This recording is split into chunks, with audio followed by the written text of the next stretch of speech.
Nous allons parler aujourd'hui de repérage. Repérage d'abord sur une droite, ce sont essentiellement des rappels de collège, puis repérage dans le plan. Vous en connaissez déjà une large partie.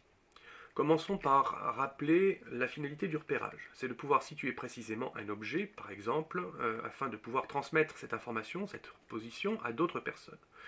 Ce besoin, on peut se souvenir que les pirates l'avaient, et ils ont mis au point pour cela leur fameuse carte au trésor. Pour prendre un exemple plus récent, les systèmes de navigation qui reposent sur le GPS ont le même besoin. Mais positionner un point précisément, ça ne peut pas se faire sans rien. Voilà, il faut prendre quelques précautions au préalable, et vous savez lesquelles depuis pas mal de temps. On va commencer par rappeler le principe du repérage sur une droite.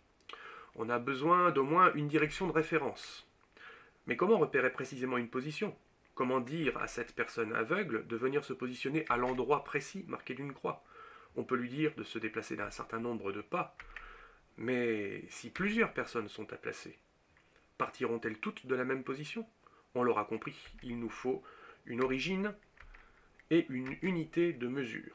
Pour repérer précisément un point, on comptera combien de fois cette unité de mesure, ou une fraction de cette unité de mesure, rentre dans la distance qui sépare l'origine du point que l'on veut repérer. On dit que le nombre ainsi obtenu repère le point. Mais on a alors un dernier problème. On ne fait ainsi pas la différence entre les points situés de part et d'autre de l'origine. Là aussi, vous connaissez la réponse. On comptera positivement les distances dans un sens et négativement dans l'autre. Par habitude, on oriente souvent l'axe vers la droite. Les points situés à droite de l'origine seront repérés par des nombres négatifs. On met parfois un plus à droite de l'axe horizontal pour rappeler ceci, mais la pointe de la flèche suffit à indiquer le sens dans lequel les valeurs augmentent. Une fois qu'on sait repérer des points, le besoin de connaître la distance qui les sépare arrive vite. C'est facile.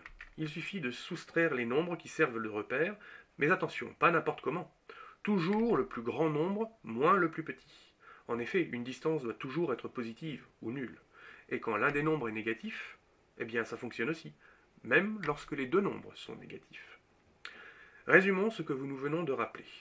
Pour repérer un point sur une droite, il faut un point de référence appelé origine et souvent noté O. Une unité de mesure qui permet de graduer la droite. Un sens de déplacement.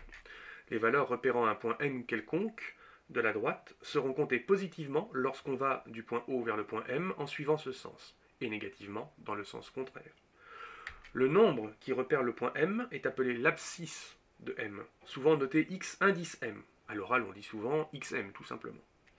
La distance entre deux points M et N, respectivement repérés par xm et xn, est telle que le point xm est une abscisse supérieure ou égale à xn, et la distance nm, qu'on calculera ainsi en faisant xm moins xn. Passons au repérage dans le plan. Comme notre malheureux explorateur perdu dans le désert, comment va-t-il bien pouvoir s'y retrouver? Eh bien, il est clair qu'un seul axe ne suffira pas. On va donc en prendre deux. Naturellement, ils ne devront pas être parallèles. S'ils l'étaient, cela ne nous aiderait pas. Prenons donc deux droites séquentes, D1 et D2. Par habitude, on choisit souvent la première droite D1 horizontale. Et refaisons ce que nous avons déjà fait. Munissons chacun de ces axes d'une orientation, seulement indiquée par la flèche désormais, et d'une unité de mesure. Les unités peuvent être différentes sur chaque axe. Elles seront ici définies par les points I et J. On dit alors qu'on a un repère O, I, J. Comment repérer un point? Oh, pas n'importe comment, sinon on ne s'en sortirait pas. On va construire des parallèles. On cherche à repérer le point M. Pour cela, on va mener par M la parallèle à D2 et on marque le point d'intersection entre cette parallèle et D1. On mène ensuite la parallèle à D1 passant par M et on marque le point d'intersection entre cette seconde parallèle et D2. On obtient ainsi deux points dont on peut déterminer la position sur chacun des axes comme on l'a fait précédemment. Les deux valeurs correspondantes aux positions, une fois rassemblées, forment ce qu'on appelle un couple de coordonnées, de deux nombres qui, pris ensemble, repèrent le point M. On indiquera toujours en premier l'abscisse, xm, puis en second l'ordonnée, ym. Par extension, on appellera axe des abscisses l'axe sur lequel on lira l'abscisse d'un point, sa première coordonnée. Et on appellera axe des ordonnées l'axe sur lequel on lira l'ordonnée d'un point, sa deuxième coordonnée. Le plus souvent, l'axe des abscisses sera représenté horizontalement, orienté vers la droite. Les valeurs les plus grandes sont donc à droite. L'axe des ordonnées, lui, est généralement représenté pointant vers le haut. il est même bien souvent vertical. Les valeurs les plus grandes sont donc vers le haut, d'où l'astuce mnémotechnique pour retenir qui est qui. Les ordonnées, c'est vers le haut, haut comme ordonnée. Nous venons de voir le cas général, qui concerne les repères quelconques sans guère de particularité, hormis que sur mes figures, les axes sont orientés comme on en a l'habitude. Il pourrait en être autrement.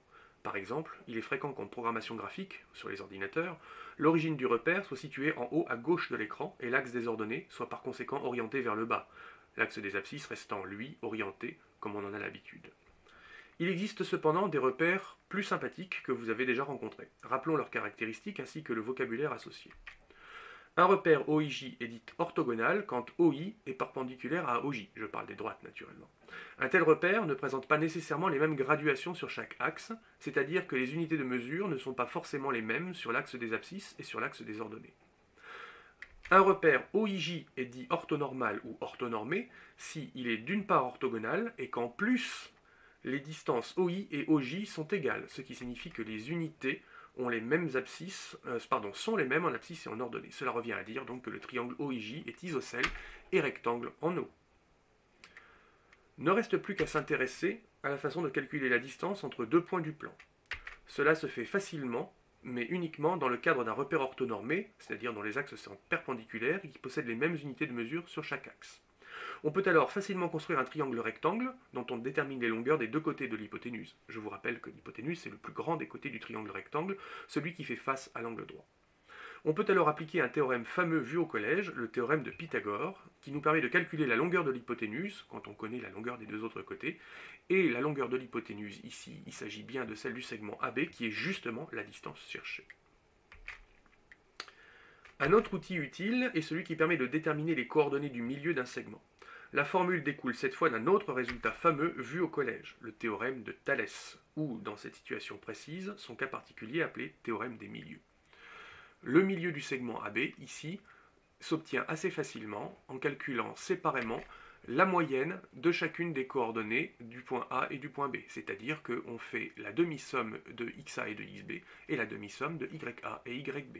Attention à ne pas mélanger, cette fois il s'agit d'assembler les abscisses séparément et de l'autre côté les ordonnées séparément. La moyenne des abscisses donnant l'abscisse du point milieu, la moyenne des ordonnées donnant l'ordonnée du point milieu. C'est tout pour ce chapitre. Je vous invite à vous reporter au diaporama du cours pour davantage de détails et d'exemples, ainsi qu'à faire les tests dans le cours en ligne accessible à travers votre espace numérique de travail.